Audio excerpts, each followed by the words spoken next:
Okay, so how do we prepare for a work population coming back with forms of trauma? And the first step is we have to understand what's going on in the brain. For me, Mental Health Month is also Brain Health Month. In fact, brain health has been a consistent theme since 2016 for me. And let's take a look at what happens to a brain. First, let's look at my brain scan. Now, this is the exterior. The colors don't mean anything. The colors are just to let us see shapes of the brain. And the general theme is that the smoother the surfaces, the more efficient the brain. And you can see I've got a few miles on my brain, but still within the normal range. Then when we look at the blood flow side of things, that's where we begin to see where there's some concerns. And you see the thalamus in the middle here. If it's overactive, it could be depressed mood. And in general, my mood doesn't swing high and it doesn't swing low. And Dr. Faber just explained that part of that is in my thalamus, the way the thalamus works.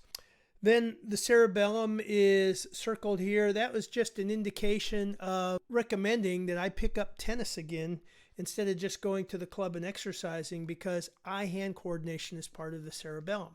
So now let's take a look at a brain that's had emotional trauma. Okay, now when we look at this second brain and the blood flow, you can see all of these turned on areas, overactive areas. Where there's white, it means that it's overactive. And we see a couple things here. This diamond shape here, this is called the ring of fire. That's a sign of emotional trauma. Now, the relevance of this is that when there is a traumatic memory, it's stuck in what we call that default mode. And it can be triggered to come out in just fear, shut down, acting out. So where is this headed? Last year, there were 130 people permanently banned from flying. This year, it's over 1,300. That is a 10-fold increase. Now, those people were triggered.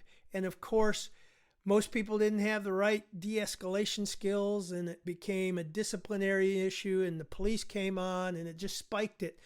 One of my colleagues, who's an expert in social emotional literacy for kids that have come out of abusive environments, says you can't logic a person down from an amygdala hijack. So I think this is directly related to the increase in the number of people who have experienced either a level 1 trauma, that's that direct experience with a tragic event, or level 2, that's that prolonged stress to stress fatigue to some form of post-traumatic stress. That's when the brain rewires itself into that default mode network. Before the pandemic, 3.5% of the adult population had some form of post-traumatic stress. It's now estimated to be somewhere in the range of 40%. Again, that's like a 10-fold increase. So I see this correlation, and I'm estimating that the workplace needs to prepare for this kind of escalation of people just melting down in different ways, shapes, or form. And my recommendation is that managers get some kind of training in what's called trauma-informed management.